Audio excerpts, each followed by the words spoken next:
अस्सलाम वालेकुम दोस्तों, क्या हाल चाल है। सब ठीक ठाक है, मज़े में। आपका भाई शाहिद एक दफ़ा फिर जापान से आपकी खिदमत में हाज़िर है। तो आज हम बात करेंगे कोरिया के मतलब, कोरिया का work permit, requirement, visa information, सब कुछ जो भी इसमें आता है। तो आप कहेंगे भाई आप तो रहते हैं जापान में, तो आप कोरिया का क्यों बता रहे हैं, या कैसे आपको पता। भाई मैं जापान आने से पहले राउंड अबाउट 5 ईयर कोरिया में रहा हूँ। वहाँ पे मैंने काम किया है, घूमा है, ट्रैवल किया है, बहुत सारे दोस्त बनाए हैं, बहुत सारे नए लोगों से मिला हूँ। तो मुझे वहाँ की इन्फॉर्मेशन राउंड अबाउट सारी ही पहले भी थी और अब भी होती रहती है, लोगों से बातें होती रहती हैं। तो बिल्कुल करीब ही है। मैं सालाना बिफ़ोर कोविड जो है ना, एक साल में 3 से 4 मरतबा कोरिया घूमने के लिए जाता था। तो अभी कोरोना की वजह से नहीं जा पा रहा। अभी बॉर्डर्स दोबारा से खुलेंगे तो मैं सून वहाँ जाऊँगा। तो ठीक है, यहाँ से अभी हम बढ़ते हैं अपने टॉपिक की तरफ। आज हम जिस टॉपिक पे बात करने जा रहे हैं वो है how to get Korean work visa, या कोरिया के वर्क वीज़ा की क्या रिक्वायरमेंट है। मैं आपको 1 से लेके 100 तक जो समझ लें A to Z सारे का सारा प्रोसीजर जो समझा दूंगा आज। मेरे ख्याल में इसके बाद आपके जहन में किसी किस्म का कोई क्वेश्चन नहीं रहेगा कि आप कोरिया का जो वर्क परमिट है वो कैसे हासिल कर सकते हैं, उसके लिए कौन कौन सी चीज़ें चाहिए होती हैं और आपको उसके लिए क्या क्या करना पड़ेगा। तो ये मैंने सारे के सारे जो पॉइंट्स हैं बड़ी मेहनत से सारे नोट करके लिखे हुए हैं, क्योंकि बोलते वक्त कई दफ़ा ऐसा होता है कि पॉइंट्स मिसिंग हो जाते हैं और कुछ इन्फॉर्मेशन जो होती है वो अधूरी रह जाती है। ठीक है, तो हम अभी स्टार्ट करते हैं नंबर 1 से। सबसे पहले जी कि आपको पता होना चाहिए कि आपकी एज लिमिट 18 साल से लेके 39 साल तक इसकी एज लिमिट है, 18 ईयर्स टू 39।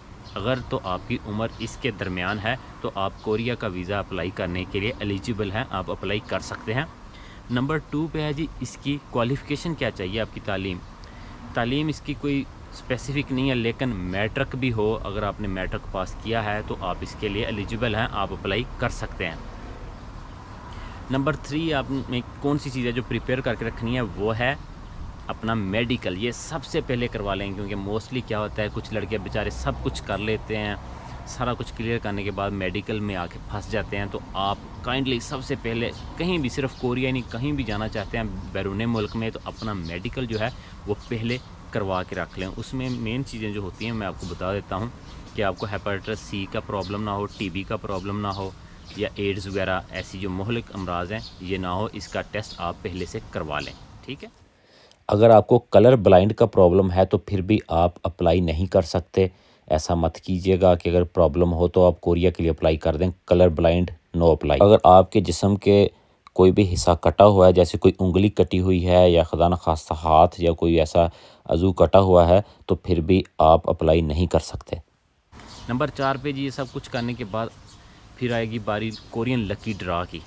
ठीक है, वो तकरीबन साल में 1 दफ़ा या 2 दफ़ा होता रहता है। कोरोना की वजह से अभी सब कुछ ये डाउन हुआ है, लेकिन अभी दुनिया दोबारा से खुलनी शुरू हो गई है, दोबारा से काम स्टार्ट होंगे, सब कुछ दोबारा से वैसे ही चलना शुरू हो जाएगा। तो आप भी तैयारी करना शुरू कर दें। उसके लिए आप कोरियन लैंग्वेज का जो एक लकी ड्रॉ होता है वो पाकिस्तान की गवर्नमेंट करवाती है, oec.gov.pk उस पर करवाते हैं। तो आप भी वहाँ से जाके चेक कर सकते हैं। वो अखबार पे भी अपना ऐड देते हैं, जब आता है तो पता चल जाएगा आपको। लेकिन OEC से आप चेक करते रहेंगे तो आपको जल्दी से जल्दी जो भी खबर आएगी उसकी आपको सारी की सारी इन्फॉर्मेशन पहुँचती रहेगी। ठीक है जी, वहाँ से कोरियन लकी ड्रॉ होगा, उसमें आपका नाम आना चाहिए। जब आपका नाम आ जाएगा, जिनका तो नाम आ जाएगा उनकी स्टोरी इससे आगे स्टार्ट होगी, जिनका नाम नहीं आएगा उनकी स्टोरी यहीं पे ख़त्म हो जाएगी। वो next time Korean lucky draw के लिए वेट करेंगे। उसके बाद होगा जी आपको, अगर तो नाम आ गया तो आपको लकी टेस्ट के लिए डेट्स आ जाएंगी, जैसे पेपर होते हैं। तो आपने कोरियन ज़बान का टेस्ट देना है, वो टेस्ट पास करना है, उसका मेरिट होगा। अगर तो आप मेरिट में आ गए, ठीक है, तो उसके बाद आपका फिर एक दफ़ा जनाब मेडिकल टेस्ट होगा और आपकी जो एप्लीकेशन है वो सबमिट हो जाएगी, और उसी के दौरान आपका एक स्किल टेस्ट भी होगा।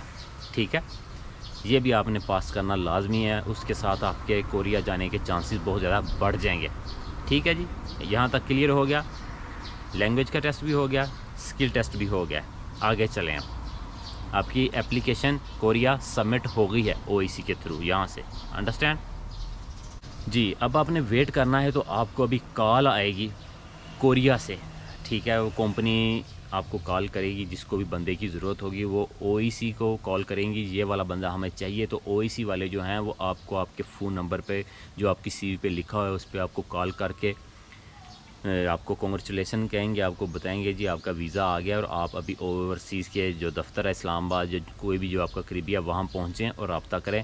फ़र्दर उससे आगे अभी काम चलेगा, ठीक है। तो अभी जब आप पहुँच जाएंगे ओईसी के दफ्तर में, ठीक है, तो अभी आपका जो है ना प्रिपरेशन हो जाएगा डिपार्चर के लिए कि कोरिया जाने के लिए। उसके लिए क्या करना पड़ेगा, दोबारा से आपका मेडिकल टेस्ट होगा, आपका दोबारा से आपको 3 दिन की ओवरसीज़ के जो दफ्तर हैं, जो भी उनकी इमारत हैं, वहाँ पे आपको 3 दिन की ट्रेनिंग दी जाएगी कोरियन लैंग्वेज की, कोरियन थोड़े से कल्चर की, या उनका जो वर्क का कल्चर है उसके मतलब बताया जाएगा, खाने पीने के मतलब पाकिस्तान में गवर्नमेंट की तरफ से, वो भी 3 दिन का होगा, ठीक है। और उसके लिए उसके बाद आपको 1 वे टिकट वो भी ओवरसीज़ वाले ख़ुद करवा के देंगे, सारा कुछ ये खुद ओवरसीज़ वाले ही करवा के देंगे, oec.gov.pk वाले जो है ना, ठीक है। ये गवर्नमेंट का काम है, उसमें सिर्फ आपकी फ़ीस लेगी, वो आपसे पैसे लेंगे, 1 साइड टिकट के लेंगे, कुछ मेडिकल के पैसे लेंगे, कुछ उनकी ट्रेनिंग की फ़ीस होगी, कुछ एक्स्ट्रा फ़ीसेस होती हैं। जब मैं आया था तकरीबन, अभी तो मुझे 10 साल हो गए हैं कोरिया आए, 5 साल रहा हूँ, अभी मैं जापान होता हूँ, ठीक है। तो उस टाइम जो था ना, मेरा तकरीबन 1.5 लाख रुपया टोटल ख़र्चा आया था, टिकट से लेके सारा कुछ 1.5 लाख रुपए में मैं पाकिस्तान से कोरिया पहुंच गया था, ठीक है। अभी जी हम नेक्स्ट देखते हैं कि जब हम पाकिस्तान से फ़्लाइट पकड़ी, अब हम कोरिया पहुंच गए, क्या क्या होगा। नंबर 1 थिंग, आपको जी एयरपोर्ट से डायरेक्ट कोरियन गवर्नमेंट वाला भी, वहाँ पे भी कोरियन गवर्नमेंट आपको रिसीव करेगी, उनका ऑफिस है, वो उनके बंदे आपको रिसीव करेंगे, वो बसेस में आपको लेके जाएंगे। कोरियन ट्रेनिंग सेंटर है, वहाँ आपकी 3 से 5 दिन की ट्रेनिंग होगी अगेन। वो भी सबसे पहले वहाँ जाके भी आपका अगेन मेडिकल टेस्ट होगा, ठीक है। तो मेडिकल टेस्ट का मैं आपको बार बार इसीलिए कह रहा हूँ, अगर किसी भी बंदे को कोई मेडिकल का प्रॉब्लम हो तो वो बिल्कुल ना इसमें आए, क्योंकि 2 नंबरी बिल्कुल नहीं चल पाएगी आपकी, पकड़े जाएंगे, ठीक है। मेडिकल होगा, फिर आपको वहाँ पे वही वर्क कल्चर बताएंगे कि यहाँ पे हम काम कैसे करते हैं, या उनके अखलाक क्या हैं, उनके माशरे के मतलब बताएंगे। ये सब कुछ की ट्रेनिंग होगी 3 से 4 दिन की, वहाँ पे भी सेफ्टी की ट्रेनिंग होगी, ये वो XYZ। और वहाँ से फिर नेक्स्ट क्या होगा, नेक्स्ट आपको जी वो बसेस में फिर 3-4 दिन बाद आपकी जब ट्रेनिंग ख़त्म हो जाएगी, बसेस में बैठाएंगे और आपकी कंपनीज़ तक वो ड्रॉप करेंगे। कुछ तो ऐसे भी होता है जो कंपनीज़ करीब होती हैं, उनके मालिक खुद आ जाते हैं और आपको वहाँ से ट्रेनिंग सेंटर से लेके खुद जाते हैं अपनी कंपनीज़ में, ठीक है।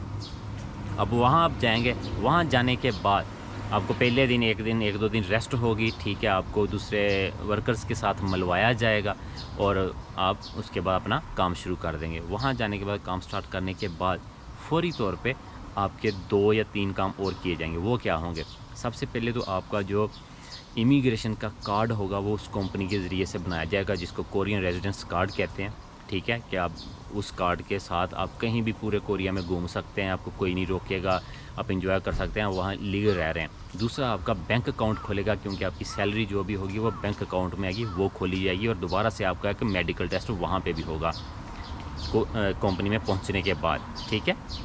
तो ये था जी सारे का सारा कि पाकिस्तान से ले के, ठीक है, कोरिया तक पहुँचने तक का सफ़र और कोरिया में काम स्टार्ट करने तक का सफ़र मैंने आपको बता दिया। होप आपको ये सारे का सारा समझ आ गया होगा कि कोरिया जाने के लिए आपको स्टार्ट से लेके एंड तक क्या क्या करना है, ठीक है। कैसे आप कोरिया पहुंचेंगे, कैसे जाके आप काम करेंगे और कैसे जाके आपकी लाइफ वहाँ पे स्टार्ट हो जाएगी। अगर तो आपको अच्छा लगा है तो इस वीडियो को लाइक ज़रूर कीजिएगा और इस चैनल को सब्सक्राइब कर लीजिएगा। अगर फेसबुक पे देख रहे हैं तो पेज को फॉलो कर लीजिएगा, ठीक है। मैं वंस अगेन आपको रिपीट कर देता हूँ कि आपको सब कुछ क्या करना पड़ेगा शॉर्ट में।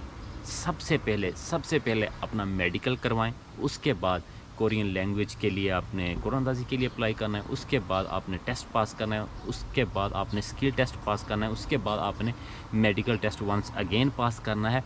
उसके बाद आपकी एप्लीकेशन जो होगी कोरिया आ जाएगी। उसके बाद वेट करना है, आपका जो एक्सपायर का टाइम है आपके टेस्ट का वो 2 साल है, लेकिन कोरोना की वजह से उसको बढ़ाया भी गया है, अभी दोबारा से वो 2 साल ही हुआ करेगा, ठीक है। जो जेन्युइन डेट है उसके अंदर आपको अगर तो कॉल आ गई कोरिया से, मोस्टली लड़कों की आ जाती है, कॉल आएगी, कंपनी आपको बुलाएगी, आप चले जाएंगे। वहाँ जाने से पहले भी आपका दोबारा से एक दफ़ा जब फिर आपका जो कॉन्ट्रैक्ट आ जाता है, कॉन्ट्रैक्ट कॉल होने के बाद आपका टेस्ट दोबारा से होगा, मेडिकल टेस्ट, लैंग्वेज टेस्ट नहीं, ठीक है, वो आप पास करेंगे। उसके बाद आपकी 3 से 4 दिन की पाकिस्तान में एक ट्रेनिंग होगी ओवरसीज़ के ऑफिस में, oec.gov.pk का जो है वहाँ पे, ठीक है।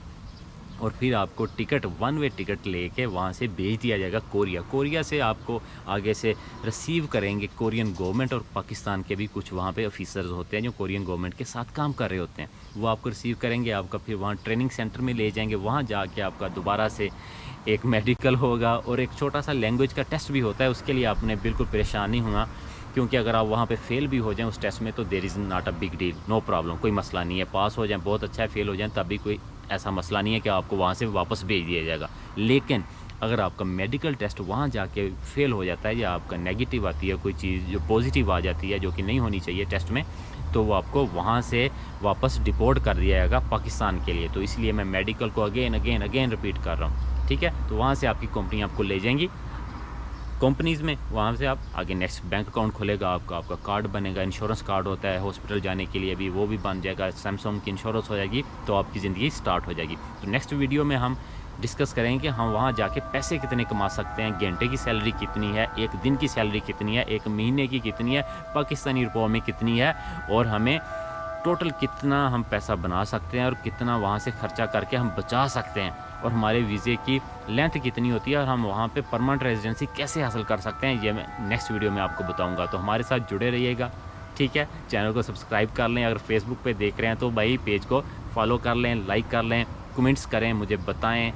तो मैसेजेस में मैं देखता हूँ लेकिन बहुत कम, क्योंकि मोस्टली जो है ना मैं कमेंट्स वगैरह देखता रहता हूँ, मैसेज मुझे देखने में जो उधर आते हैं फेसबुक पे टाइम कम मिलता है। कमेंट्स मैं देखता हूँ तो कमेंट्स में आप बता दिया करेंगे, वहाँ मैं कोई अगर जवाब भी हो तो वहाँ आसानी से दे दूँगा, क्योंकि कमेंट में कोई दूसरा भी देख लेता है तो वही सवाल का जवाब उसको भी मिल जाता है। क्योंकि मैसेजेस में एक बंदे को जवाब देना कई दफ़ा नहीं भी दे सकते, कुछ दोस्त नाराज़ हो जाते हैं, तो प्लीज़ ट्राई टू अंडरस्टैंड, ठीक है। I hope you understand very well. तो मिलता हूँ मैं आपको किसी और व्लॉग में इसी तरह बहुत ही अच्छी इन्फॉर्मेशन के साथ। तब तक के लिए मुझे दें इजाज़त, अपना रखें बहुत सारा ख्याल। अल्लाह हाफिज़, बाय।